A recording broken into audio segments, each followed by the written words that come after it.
Naoma stamped the thick Minnesota snow from her boots, the cold clinging to her wool coat. She hadn't expected Trina's car in the driveway. A knot tightened in her stomach, but she pushed it down, just happy to see her son, Lowell. She pushed the heavy oak door open, a small bag of groceries in her arm. She was met with silence, then a sharp, acidic voice. "What's this witch doing here?" Trina stood in the middle of the foyer, her face a mask of rage. She wasn't looking at Naoma, but at Lowell, who stood frozen by the staircase. Then, Trina spun around. She marched right up to Naoma, closing the space between them until Naoma could smell the faint, sharp scent of whiskey on her breath. Trina pointed a trembling finger right in Naoma's face. "Get out of my house," she yelled, her voice echoing in the hall. Naoma's gaze flickered past Trina. She saw her son, Lowell, standing perfectly still. He looked like a statue, his face pale and his eyes wide, just watching. He said nothing.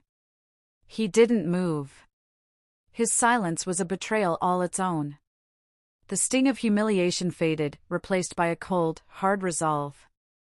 Naoma looked at the finger pointing at her, then at her daughter-in-law's furious eyes. Slowly, she slid the strap of her heavy purse from her shoulder. The leather creaked. She took one deliberate step forward, forcing Trina to stumble back. Naoma walked past her, onto the floral rug she had bought with her late husband.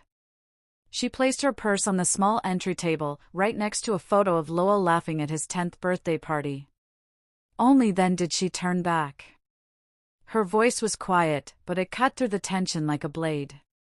"This is my house," Naoma said, locking eyes with Trina. "Not your kennel."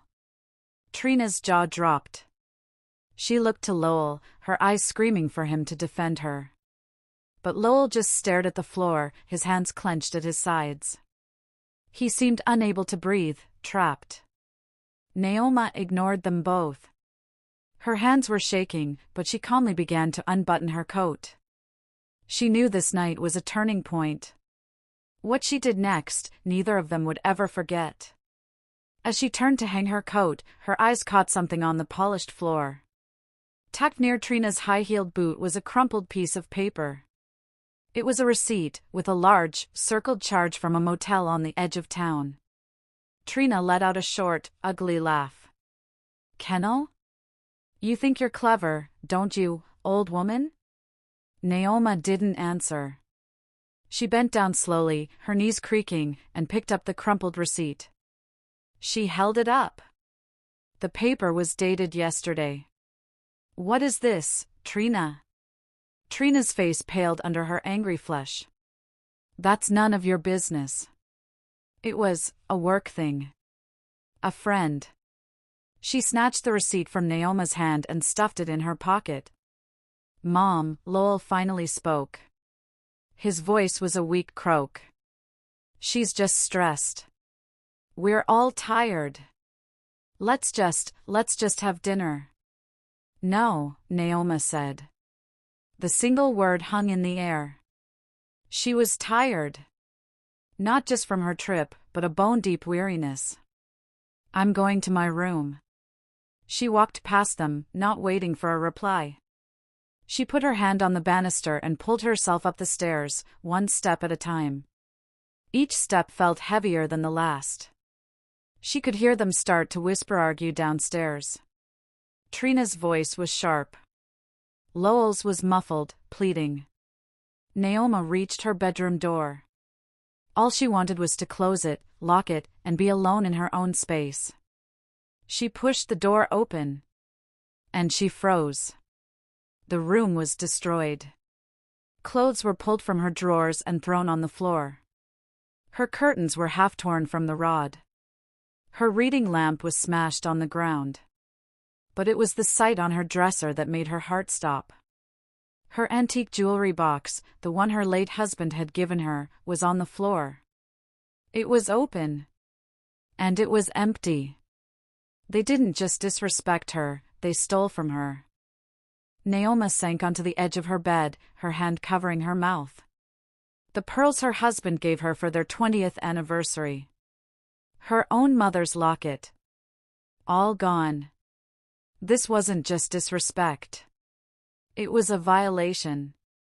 Lowell appeared in the doorway, his face ashen. He saw the empty box, and his eyes shut tight. He knew. "Mom," he whispered. "I can explain." Naoma's voice was ice. It cut through her own shock. "She stole from me." "No," Lowell said, stepping into the room. He looked broken. "Not just her. We did. We stole from you." Naoma stared at him, unable to understand. "We?" Lowell finally crumbled. He fell into the armchair by the window, his head in his hands. "I lost my job, Mom. Months ago. I didn't tell you." He explained it all in a rush. The lies. The credit cards. The bills piling up higher and higher. Trina, he said, had a problem. A gambling app on her phone. They were thousands in debt. "We were going to pawn the jewelry," he sobbed. "Just for a little while. We were going to buy it all back before you got home. I swear, Mom. We just needed cash, fast." Naoma felt sick. Her son, her quiet, gentle son, was a thief. He had watched his wife yell at her in her own home, knowing they had already stolen everything that mattered. "You let this happen," she whispered. "You let her. He's such a liar." Trina was leaning against the doorframe, her arms crossed, a cold smirk on her face. "He's not telling you the whole story, is he, Lowell? Tell her the truth. Tell her who is really at the casino. Who do you believe, Trina or Lowell?" Naoma looked back at her son. Lowell couldn't meet her eyes. He just stared at his hands, his shoulders shaking. Trina's smirk widened. She walked into the room, kicking aside a pile of Naoma's sweaters. "He's the one with the problem. Not me. He's been driving to the casino in the next county every Friday for 6 months." This was a twist Naoma couldn't process. "Lowell, a gambler? I've been trying to cover for him," Trina said, her voice rising with fake tears. "I've been trying to save this family while he throws it all away. That motel receipt? That was me meeting a loan shark just to keep them from breaking his legs. I was trying to protect him." "It's not true," Lowell mumbled. "She makes me, she's the one." But his voice had no power. He sounded like a child. Trina sounded like a snake. Naoma had a pounding headache. She couldn't breathe in this room. She didn't know who was lying. Maybe they both were. She stood up. Her legs felt weak, but she pushed past them. She walked out of the bedroom, down the hall, to the small wooden desk where she kept her papers. Trina and Lowell followed her, their argument stopping. "Mom, what are you doing?" Lowell asked. Naoma didn't answer. She pulled out her checkbook and her last bank statement. She ignored the balance.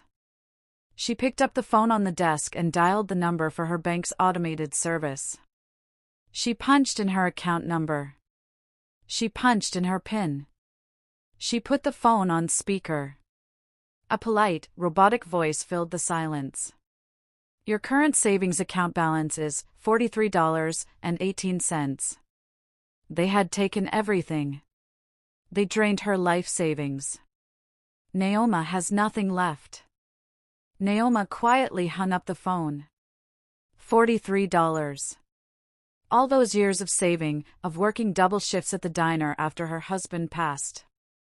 All gone. The silence in the hallway was heavier than the snow outside. Trina and Lowell were frozen, their lives finally smothered by the terrible, digital truth. Naoma felt a strange, cold calm. She walked back down the stairs, picked up her coat, and put it on. "Mom? Where are you going?" Lowell asked, his voice cracking with panic. Naoma opened the front door. The icy air hit her face. I'm going for a walk. She stepped off the porch and walked. She didn't know where she was going. She just walked through the snow-filled streets of her small town. She walked until her toes were numb and her mind was clear. She found herself outside the Bun and Run, the town's 24-hour diner. She saw a familiar face inside. Her oldest friend, Maribel, was wiping down the counter. Maribel had been a legal aid lawyer in the city for 30 years before retiring back home. Naoma walked in. Maribel took one look at her face, untied her apron, and led her to a back booth. Spill it, Maribel said, sliding a hot coffee in front of her. Naoma told her everything. The yelling. The kennel. The trashed room. The empty jewelry box. The $43. Maribel listened, her face getting harder and harder. When Naoma finished, Maribel put her hand over hers. Naoma, this isn't a family squabble. This is criminal. It's theft, and it's elder abuse. Naoma shook her head. What can I do? They're my family. No, Maribel said, her voice firm. They are squatters who stole from you. You can't stay in that house with them. But they can't either. Do you have the deed to your house? Naoma nodded. It's in my name only. From before. Maribel smiled. It was not a nice smile. Good. Finish your coffee. We're going to go pay a visit to the hardware store. Naoma has a plan. The next morning, Naoma's house was empty. Lowell and Trina had taken the car, likely to try and get more money or sell what little was left. Naoma had watched them leave from Maribel's guest room. At 9 a.m. sharp, a white van pulled up to Naoma's house. Maribel's nephew, Jareth, stepped out. He was a locksmith. Auntie Maribel said you had a pest problem, Jareth said with a kind smile. You could say that, Naoma replied. In less than an hour, Jareth had replaced every single lock on the house. The front door. The back door. Even the sliding glass door to the patio. He handed Naoma a new set of keys, all on a single, shiny ring. Thank you, Jareth, Naoma said, pressing a folded $20 bill into his hand. He tried to refuse, but she insisted. After he left, Naoma and Maribel got to work. They went to the guest room where Lowell and Trina had been staying. They pulled 2 suitcases from the closet. They packed clothes, toiletries, and shoes. They were quick and efficient. They didn't pack anything valuable. They didn't pack any of Naoma's things that had been moved. As Naoma packed Lowell's things, her hands paused on a small, framed photo of him as a boy. She felt a sharp pain in her chest. She put the photo down and zipped the bag. This was not her son. Her son was gone. They carried the 2 suitcases downstairs and set them on the front porch, right next to the welcome mat. Just as Naoma was closing the new, freshly locked door, Lowell's car turned the corner. It pulled into the driveway. Lowell got out. He saw the suitcases. He looked confused. Then Trina got out. She saw the suitcases. Her face twisted into a mask of pure rage. You old witch, she screamed, and she sprinted, full speed, toward the house. The locks are changed. The bags are packed. Trina slammed her body against the front door. You can't do this. Let me in. The new lock held firm. Lowell ran up behind her, banging his fist on the wood. Mom! What are you doing? It's 20 degrees out here. You're going to kill us. Inside, Naoma stood in the foyer, her back to the door. Maribel stood beside her, phone in hand. This is the hard part, honey, Maribel whispered. Stay strong. I'm calling the cops. Trina shrieked from the porch. I'm telling them you've lost your mind. I'm telling them you're holding us hostage. Go ahead, Maribel said, pressing the call button on her own phone. She spoke calmly. Yes, I'd like to report a disturbance at 412 Maple Drive. The owner has locked out 2 trespassers, and they are now trying to break down the door. Naoma could hear Trina's muffled, furious call. It was a race. Within minutes, 2 police cars pulled up, their lights flashing, painting the snow blue and red. Trina ran to the first officer, crying fake, hysterical tears. Officer. Thank God. My mother-in-law, she's crazy. She locked us out of our home. She's old and she's not well. The officer, a young man with a serious face, listened patiently. Then he walked up the steps to the front porch. Naoma opened the door. The officer looked surprised to see Naoma, calm and composed, with Maribel beside her. Ma'am? There's a situation here. Yes, officer, Naoma said. Thank you for coming. This is my house. These 2 people have stolen from me. I have changed my locks. I would like them removed from my property. She's lying. Trina yelled. We live here. Tell him, Lowell. Lowell just shivered, his face pale. The officer sighed.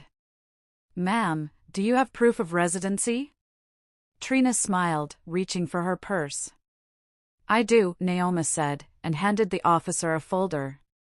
Here is the deed to the house, in my name only. And here are the pawn tickets for my stolen property, in my son's name. Naoma brought the receipts. What will the police do? The young officer's name tag read Jareth. He looked at the deed. He looked at the pawn tickets. His entire demeanor changed. He walked back down the steps to Trina, who was smirking, holding a piece of junk mail with her name on it. Ma'am, a piece of mail doesn't prove ownership, Jareth said, his voice now cold and official. Mrs. Miller is the sole owner of this property. You are not on the deed. You are her guests, and she has asked you to leave. Trina's smirk vanished. You can't be serious. We have rights. We live here. You did live here, Jareth said. But now you are trespassing. As for this. He held up the pawn ticket. This is evidence of a crime. I suggest you take your bags and leave, before Mrs. Miller decides to press charges for grand larceny. Lowell looked like he was going to be sick. Trina, however, looked like she was going to explode. Her face turned a dark, blotchy red. She had lost. She knew it. But she had one more card to play. She spun on Lowell, her eyes blazing. You're going to let her do this? After everything? You coward. You weak, useless coward. Trina, stop, Lowell pleaded. Let's just go. No, she screamed. We are not going. You're her son. Tell her.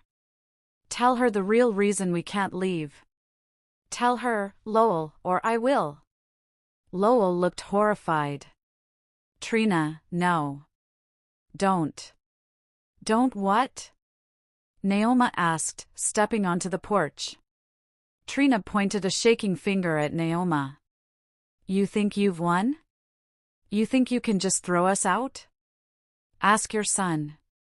Ask him why we needed that money so badly. Ask him what's coming. What could be worse than all the lies and theft? The final secret is about to be revealed.